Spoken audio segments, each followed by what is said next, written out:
Hi, I'm Dr. Devendra Venkatramani and I'm a Retina Specialist at Lakshmi Eye Institute, Panvel.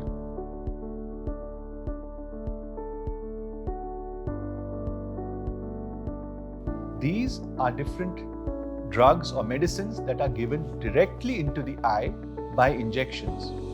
The common question of all patients is, Doctor, instead of injections, can't I put some eye drops or can't I take some tablets which will help my eye problem? Unfortunately, the answer is no, because the medicines that your retina requires have to be directly given near the retina into the eye so that they can act maximally effectively. The next question all patients have is, Doctor, is it safe? And the short answer is yes, this procedure is very safe.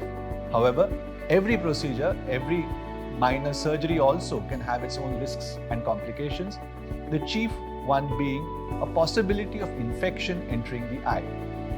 However, the benefits of treatment far exceed any problems that may arise.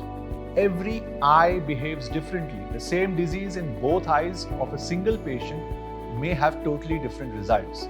And many times it is not possible to predict what would be the recovery in a particular patient. So intravitreal injections today are of many types. There are antibody injections called anti-VEGFs, and there are steroid injections.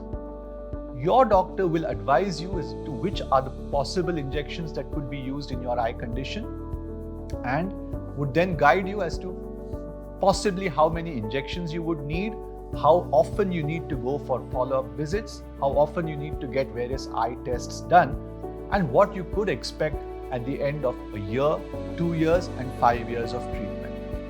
Basic precautions after having an intravitreal injection procedure done would be not to wash the eye or let the eye get wet for at least 2 days, and to use antibiotic eye drops for about a week.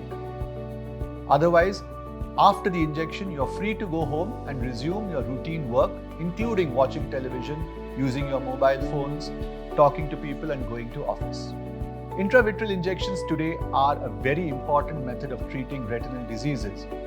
So if your retina specialist has advised you that you need to take these, I would strongly urge you to follow their advice.